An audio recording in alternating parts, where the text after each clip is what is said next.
자, 여러분 안녕하세요. 이번 시간에는 5학년 국어 5번째 시간이고요. 9단원 288쪽입니다. 지난 시간에는 여기 규빈이라는 친구가 이런 목적을 갖고서 글을 읽었었어요. 내가 고려청자의 특징에 대해서 좀 조사를 해보려고 글을 읽었단 말이죠. 그래서 중요한 부분으로 생각한 게 고려청자의 색, 그리고 형태, 상관기법을 중심으로 글을 읽었어요. 근데 같은 글을 이번에는 지난 시간 글과 같습니다. 그런데 목적이 달라요. 나한테 필요한 내용이 다른 거예요. 목적이 우선 뭔지 보겠습니다. 지환이라는 친구인데요. 이런 목적을 갖고 있대요. 외국에서 온 친구에게 고려청자를 알려주고 싶습니다. 고려청자가 그러면은 외국 사람들이 고려청자를 알까요? 모르겠죠, 그렇죠? 네. 우선 고려청자가 뭔지, 이게 뭔지부터 이야기를 해줘야겠죠. 그리고 고려청자가 뭔지 알려준 다음에는 뭐 역사가 될 수도 있겠고요. 그리고 또 뭐도 알려주면 좋을까요? 그렇죠. 앞에 나왔던 색, 뭐 형태, 그리고 다양한 기법들 알려주면 좋겠죠. 그러니까 아마 앞에보다 더 필요한 내용이 좀 많을 거예요. 그래서 289쪽 말풍선을 보니까 역시 예상대로 좀 자세하게 이야기를 하고 싶은가 봐요. 외국에서 온 친구는 고려청자를 그렇죠. 당연히 잘 모르겠죠. 그러니까 자세히 알려주고 싶어요. 그래서 뛰어난 점은 무엇인지 알아보고 내가 아는 것과 비교도 한번 해보고요. 이렇게 글을 한번 보도록 하겠습니다. 그랬더니 288쪽에 이야, 이거 표시해 놓은 양이 장난이 아니에요. 보니까. 그래서 같이 한번 보겠습니다. 우선 여기 첫 번째 문단 여기를 봤더니 고려청자가 만들어진 시기도 나와 있고요. 그리고 고려청자가 빛깔, 장식 기법, 형태가 유명하다는 것도 나와 있어요. 그리고 우리나라보다 중국이 먼저 청자를 만들어졌지만 고려청자만큼은 우수한 기술력과 아름다움을 인정받아 다른 나라 사람에게도 인정받고 있다고 해서 고려청자 전반적인 내용도 중요하다고 생각을 했어요. 왜냐면 이건 외국 사람들이 고려청자가 뭔지 아예 모르기 때문에 이런 내용을 처음부터 알려주면 외국 사람들도 고려청자가 이렇게 뛰어난 거구나 라는 걸 알 수가 있겠죠. 그래서 처음으로 나온 게 빛깔이에요. 빛깔. 자, 여기 보면은 맑고 은은한 푸른색 이야기 있고 유약도 넣어서 기포가 많이 생기다 보니까 빛을 반사하게 돼서 은은하고 투명한 색을 보이게 됐다. 처음에 색깔에 대해서 이야기를 중요하다고 표시를 했고요. 그 다음 그렇죠. 저번에도 나왔던 상관기법. 이거는 고려청자에서는 굉장히 중요한 내용이기 때문에 아마 이 부분은 아마 놓칠 수가 없어요. 굉장히 중요한 내용이거든요. 상관기법 자체가. 그리고 지금 여기 보니까 빛깔 나왔죠.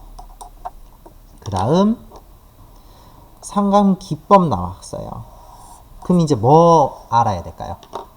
자, 빛깔 나왔고 상관기법 나왔어요. 그러면 이제 뭐 봐야 돼요? 그렇죠. 이제 형태 봐야죠. 그 형태가 어디 나와 있나 봤더니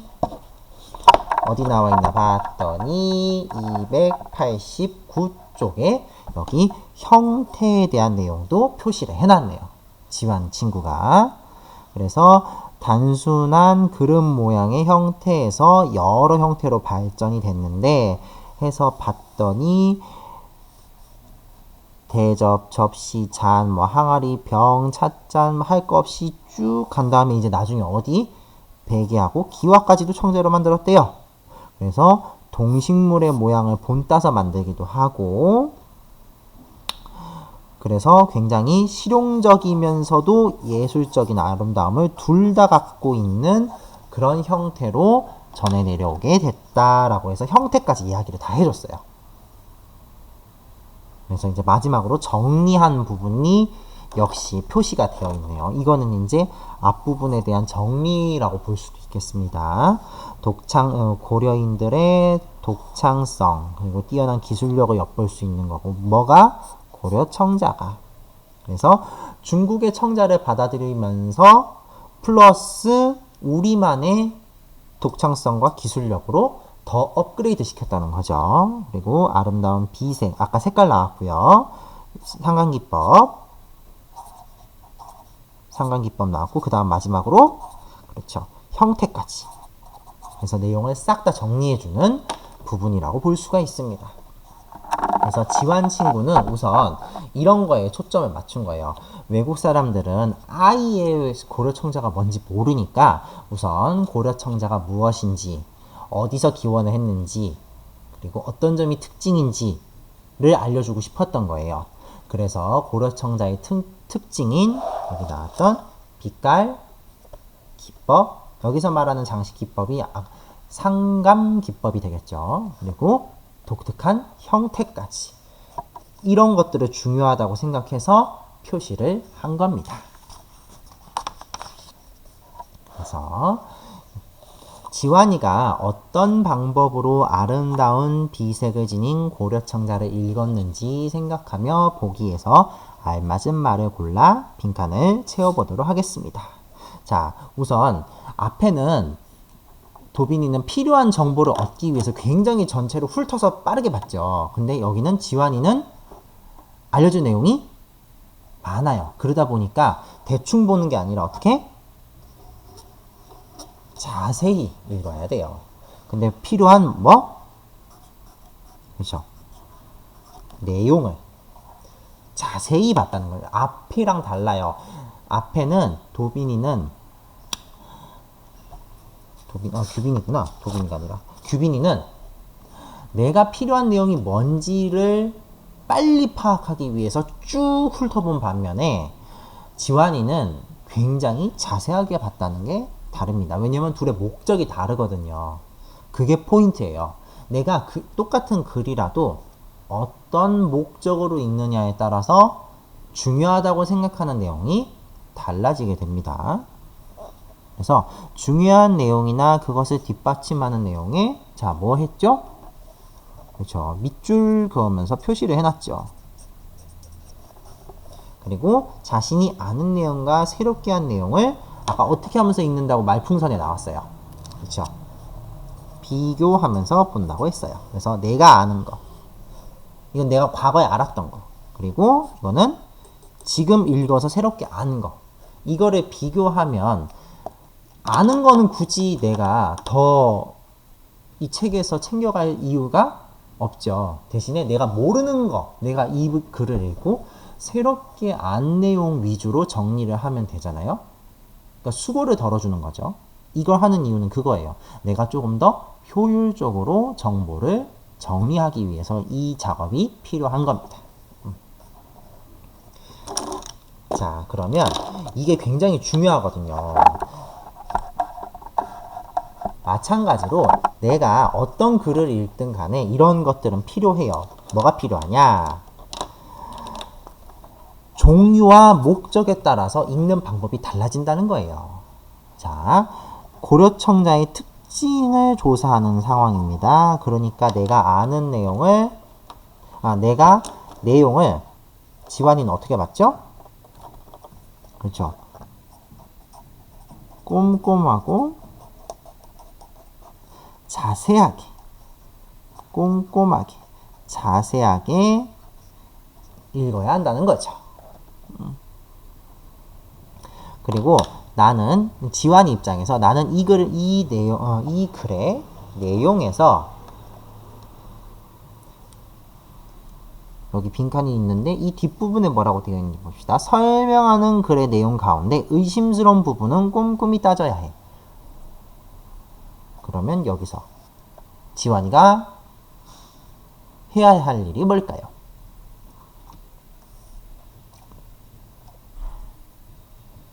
잘 생각해 보세요. 설명하는 글의 내용 가운데 의심스러운 부분은 꼼꼼히 따져야 돼. 지환이가 알고 있는 내용은 꼼꼼히 따져볼 필요가 없겠죠. 근데 이렇게 따져봐야 될 부분은 그렇죠. 이 글을 읽고 새롭게 안 내용은 내가 이렇게 조금 의심스럽게 따져봐야 될 부분이 된다는 거예요. 그래서 결국 새롭게 안 것 중에 이해하기 어려운 점이나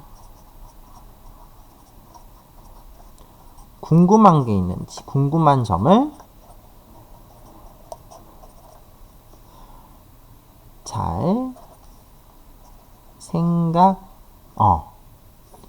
여긴 뒤에는 생각하며가 있으니까 점을 생각하면서 읽어야 돼요. 혹시 이 글을 읽었는데 내가 처음 한 것 중에 나 이거 이해가 잘 안 돼. 그리고 이거 진짜 맞는 거야를 구분을 해야 되는 거죠. 왜냐하면 정보가 많기 때문에 이 글을 읽었을 때 모두 다 맞다고 생각하기 쉬운데 정보가 맞는지 틀린지 내 스스로도 또 다른 자료를 찾아보면서 검토할 필요가 있습니다. 그리고 나는 이 글에서 어디에 집중해야 될까요? 이게 사실 가장 핵심적인 내용이죠. 지환이가 글을 읽을 때 어느 부분에 집중을 해야 될까요? 외국 사람한테 고려청자가 뭔지 설명을 할 거예요. 그러면 고려청자의 어느 부분, 기원이라든가 특징을 설명하는 부분에 초점을 맞춰야겠죠. 특징을 설명하는 부분에 집중을 해야 한다는 거예요. 목적에 따라서 내가 글을 읽을 때 집중해야 하는 부분이 달라지게 됩니다. 그 부분을 여러분들이 항상 염두해야 하고요. 그리고 목적에 따라서 내가 이 글을 대충 쭉 훑어본 다음에 필요한 부분만 딱딱딱 집어갈 수도 있고 아니면 전체적으로 자세하게 읽어야 되는 경우도 생깁니다. 다음 쪽으로 넘어가면요. 읽은 내용을 바탕으로 하여 아름다운 비색을 지닌 고려청자의 내용을 정리해 보도록 합시다. 자, 색깔. 항상 내 이야기 나왔던 게 비색이었죠, 비색. 근데 이 비색이 뭔가 해서 봤더니 맑고 은은한 푸른 녹색을 이야기한다고 했습니다. 이 비색이 계속 등장하는 말이었어요. 고려청자의 빛깔을 나타낼 때 쓰는 말로 비색, 맑고 아름다운, 맑고 은은한 푸른 녹색입니다. 상감기법은 굉장히 중요합니다. 고려청자에 들어간 기법 중 굉장히 특이한 기법인데 이게 아까 우리 글에 어떻게 정리가 되어 있었냐면 그릇 바깥쪽에 조각칼로 홈을 파요. 무늬를 새긴단 말이죠.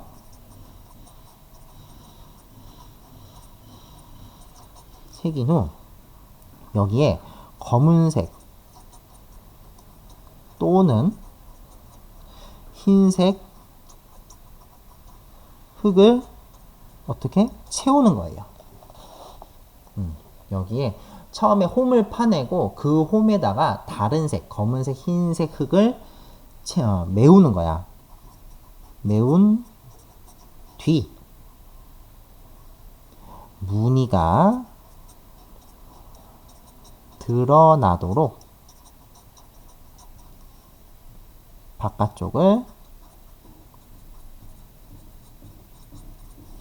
다듬는 기법을 우리가 상감기법이라고 합니다. 쉽게 얘기해서 처음에 도자기를 싹 빚은 다음에 무늬를 칼로 싹 홈을 낸 다음에 그 파인 부분에 검은색, 흰색 흙을 메꿔 넣으면 그 홈 부분만 색깔이 달라지겠죠. 그런 다음에 바깥 부분을 깔끔하게 정리하는 기법입니다. 사용은 아까 사용하는 곳이 진짜 많았어요. 아까 뭐 찻잔도 있었고요. 아이고, 찻잔 시옷이에요. 찻잔, 접시도 있었고요. 나중에는 베개랑 기와에도 이렇게 한다고 그랬어요. 그리고 막 주전자 있었고요. 상자 있었고, 대접 엄청 많았습니다. 아, 항아리도 있네요. 등 진짜 사용하는 곳이 많았습니다. 근데 우수성이 뭐냐? 그럼 도대체 뭐 어떤 부분이 뛰어난 거냐? 이제 여기에 형태가 굉장히 특이하다 그랬어요. 근데 그 형태가 어떤 형태였냐? 우수한 곡선 형태였어요. 그냥 쭉 반듯한 게 아니라 싹 곡선이 들어가 있었단 말이죠. 그리고 무늬가 굉장히 섬세하고 아름다웠습니다. 그리고 가장 중요한 거, 이게 중국에서 넘어왔지만 중국에서 유래한 거지만 고려인들만의 독창적인 아이디어가 들어가 있었다는 거죠. 아이디어 플러스 기술력까지. 살짝 사인펜이 다 됐나 보네요. 그래서 아이디어와 기술력까지 추가가 돼서 우수성이 더해졌다는 겁니다.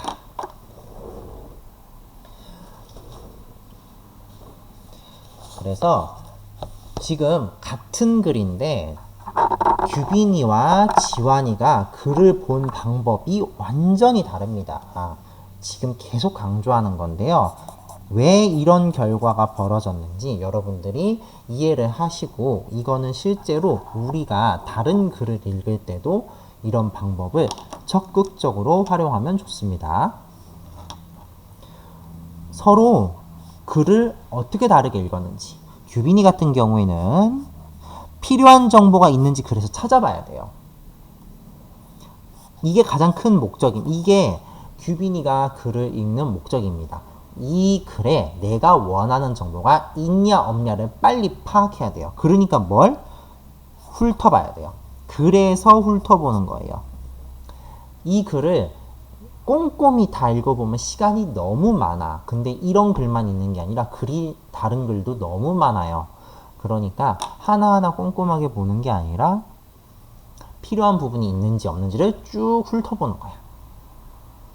그런데 지환이는 다르죠. 지환이 같은 경우에는 나에게 필요한 정보가 있다는 걸 이미 알아요. 그러니까 어떻게 해? 굉장히 자세하게 살펴봐야 돼요. 이미 나한테 필요한 정보가 이 글에 많다는 걸 알고 있기 때문에 굉장히 자세하게 읽어야 한다는 점이 다릅니다.